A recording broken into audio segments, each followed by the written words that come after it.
Everybody's taller than I am. I was on my way across Courtney Campbell Causeway to take a client to lunch, and I happened to notice a van broken down up ahead, and there was an overall-clad guy standing outside, and he looked like he had lost his best friend. And I started slowing down and debating, do I stop? Should I pull over? It's not like I know how to fix a car or a van. And I decided that everybody was in such a hurry and going above the speed limit naturally, that he could be there for a long time, and I had a little time. My client would wait. So I pulled over, and of course this took some time, so I had to back up to get closer to his van. And I got out, and he's looking at me kind of surprised, and I walked up and introduced myself, and he told me who he was, that he was on his way back after working. He's working 2 jobs, but he worked the night shift.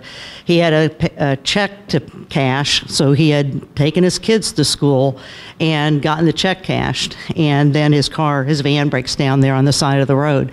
And his wife, that was their only vehicle, his wife was at work, and it would be hours before some friends could come by, get off work, and come help him out on the van.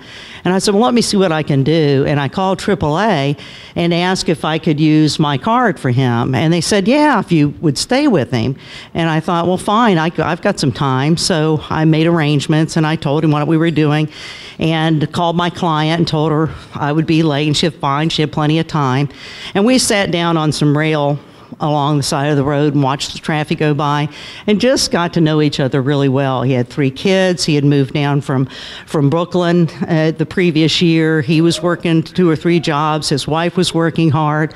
They had 3 kids, and he was just a good Joe, but living paycheck to paycheck, even though there was multiple paychecks. And he had made some cash with him and everything, and we just really bonded in that opportunity to strangers. And as we saw the tow truck come up, we got up and watched as they came to look at my driver's license and my AAA card. And while they were hooking up the van to the tow truck, I went over to my car and I got a $20 bill and had it in my hand. And I walked back to Joe, that's what I'll call him, and he supervised the van being loaded up. And then I went over to him, and we had connected, and so we ended up embracing each other. And as I hugged him, I pulled back a little bit and took his hand and passed that $20 bill to him. And when I did, I saw the light go out of his eyes. And I thought, why did I do this? I just made him less than me. I made him feel less than me. He didn't need that money. He had cashed his check. I needed it for some reason. And I felt really bad, and I tried to recover and said, I want to buy lunch for your kids, because he'd been talking about taking to McDonald's. I said, I want to buy lunch for your kids, but the opportunity was gone, and I felt really bad. And sometimes, as a financial advisor, I'll introduce myself by sharing a saying that I once heard, that preachers save souls, doctors save lives. Your financial advisor saves your dignity.